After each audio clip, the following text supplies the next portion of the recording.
नमस्कार, मैं हूं रौनक पारेख। एनडीए और इंडी गठबंधन को लेकर के कि आखिर एनडीए में कौन कौन सी पार्टियां हैं जिसको लेकर के एनडीए बनती है और इंडी गठबंधन, आखिर इसमें ऐसी कौन सी पार्टियां ऐड होती है जिस कारण से ये पूरा गठबंधन है बनता है। क्योंकि इस बार का चुनाव है वो एनडीए वर्सेस इंडी गठबंधन रहा था। फिलहाल मेरे पीछे की जो स्क्रीन है उस पर तमाम चीज़ें हैं आपको उस पर दिखाई देंगी और उसके साथ में हम ये बात करेंगे कि आखिर एनडीए और इंडी गठबंधन के अंदर ऐसी कौन कौन सी पार्टियां हैं जिन्होंने कितनी सीटें जीती हैं और कितनी सीटें जीतने के बाद में ये अपना गठबंधन बनाकर के सरकार है वो बना रही है।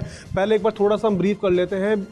फर्स्ट नंबर पर नरेंद्र मोदी है, सेकंड नंबर पर चंद्रबाबू नायडू और थर्ड नंबर पर नीतीश कुमार। इससे आगे हम बढ़ेंगे, लेकिन उससे पहले हमें बताएं कि फिलहाल ये दो शख्स ऐसे हैं इस बार 2024 के चुनावों के अंदर जो अपनी किंग मेकर की भूमिका में काफ़ी ज़्यादा सक्रिय रूप से इसमें काम कर रहे हैं।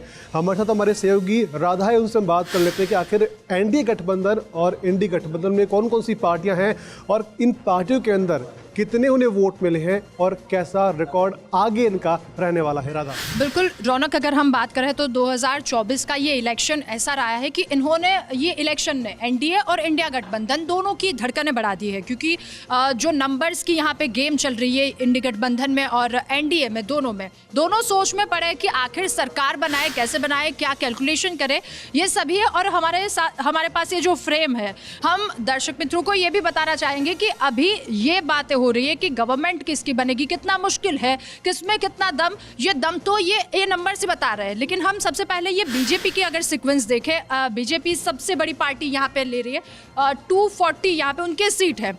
अब इंडिया गठबंधन की गवर्नमेंट बनेगी या फिर एनडीए की गवर्नमेंट बनेगी, अगर हम आंकड़ों पे नज़र करें तो बीजेपी के पास सबसे ज़्यादा 240 सीट्स हैं।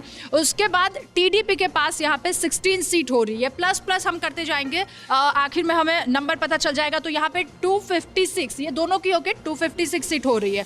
ऐड करेंगे जेडीयू के नीतीश कुमार की, इनकी भी 12 सीट आई है और 12 सीट अगर हम इनमें ऐड करें तो टोटल हो रही है 240 + 16 + 12 इज इक्वल टू 268 यहाँ तक सीट हो रही है। हमें आंकड़ा चाहिए 272 तक का, बिल्कुल। और यहाँ पे सीट आ रही है 7, तो हम ये शिवसेना की सीट 7 उसमें ऐड करें तो 275 तक यहाँ पे हो रहा है। उसके बाद में एलजेपी चिराग पासवान जिनके पास 5 सीट है, उनकी अगर हम ऐड करें तो 280 तक हो रहा है। इसके बाद एनसीपी की 1 सीट इनके पास है, अजित पवार के पास, इनकी 1 सीट ऐड कर दी हमने तो 281 टोटल आंकड़ा हो रहा है। और अदर्स पार्टी भी है, जैसे कि हमने कल न्यूज़ में भी सबको बताया था कि अदर्स का इस बार काफ़ी दबदबा यहाँ पे रहा है। तो अगर ये भी ऐड करें तो 11 सीट और हो गई। तो यहाँ पे जो एनडीए की गवर्नमेंट हो रही है वो टोटल 292 सीट से हो रही है। एनडीए की जितने भी यहाँ पे जो पक्ष के नंबर्स आ रहे हैं ये सब हो रहे हैं 292। तो अब यहाँ पे ये इंपॉर्टेंट हो रहा है 292 का एनडीए का हो गया। अब कैलकुलेशन पे चलते हैं इंडिया गठबंधन की, तो उनकी कैलकुलेशन पे अभी क्या आ रहा है सामने? क्योंकि जिस तरह से इन दो के चेहरों पर अगर नजर डालें इस वक्त दिल्ली की सियासत के अंदर, ये दो चेहरे ऐसे जिनको लेकर के काफ़ी चर्चा है वो हो रही है कि चंद्रबाबू नायडू के पास में और नीतीश कुमार, ये दो चेहरों को लेकर। नीतीश कुमार की अगर बात करें तो इनके पास में दोनों गठबंधन की ओर से न्योता आया था, जिसमें तो फिलहाल तो अभी ये बीजेपी के साथ में है, लेकिन मुख्यमंत्री बिहार के हैं तो 3 बार जी न्योता आया था। लेकिन अगर हम सब लोग यही सोच रहे हैं कि अगर ये चंद्रबाबू नायडू यहाँ से नीचे आ गए इंडिया गठबंधन में तो परेशानी बढ़ सकती है, या फिर नीतीश कुमार आ रहे हैं तो परेशानी बढ़ रही है। लेकिन यहाँ पे एनडीए के पास एक अच्छी बात यह है कि अगर ये भी यहाँ पे आ गए फिर भी कोई फर्क नहीं पड़ने वाला, फिर भी वो अपनी गवर्नमेंट बना सकते हैं। जेडीयू भी आ गई नीचे तो भी कोई फर्क नहीं पड़ने वाला। तो एक पार्टी अगर नीचे आ गई तो कोई फर्क नहीं पड़ रहा है इनको गवर्नमेंट बनाने में, क्योंकि मेजॉरिटी आंकड़ा वहां पर रह रहा है। अब बात कर ले आईएनसी की, तो अब सबसे ज़्यादा यहाँ पे कांग्रेस के पास 99 सीट है, ये इंडिया गठबंधन में सबसे ज़्यादा। बीजेपी की बात कर ली, वहाँ का आंकड़ा हमें बता रहा है 292 अराउंड।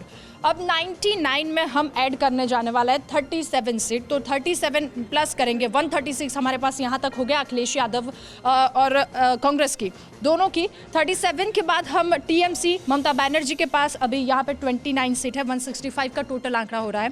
फिर डीएमके एमके स्टालिन का 22 अगर हमने प्लस कर दिया, क्योंकि एमके स्टालिन के पास 22 सीट्स है, वो प्लस कर दिया तो 187 तक हो जाएगा। और उसके बाद में एसएसयू के पास है, शिवसेना के पास 9 सीट और इसे प्लस करी तो 196 का आंकड़ा हो रहा है। एनसीपी शरद पवार वाली तो उनके पास 8 सीट है। चाचा भतीजा की ये जोड़ी है, लेकिन यहाँ पे भी थोड़ी टेंशन है क्योंकि चाचा भतीजा की अगर बात करें तो शरद पवार के पास 8 सीट है। अगर उसको प्लस करते हैं तो 204 का आंकड़ा हमें यहाँ पे हो रहा है। फिर तेजस्वी यादव आरजेडी की बात करें तो +4 करेंगे हम, उसमें 208 तक का आंकड़ा हो जाएगा।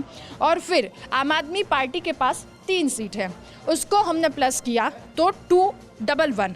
और अदर्स की बात करें तो यहाँ पे इनके साथ अदर्स में 211 और यहाँ पे 211 तक का आंकड़ा हो रहा है। अदर्स +23 करें तो टोटल इंडिया गठबंधन के पास 234 तक का आंकड़ा रह रहा है।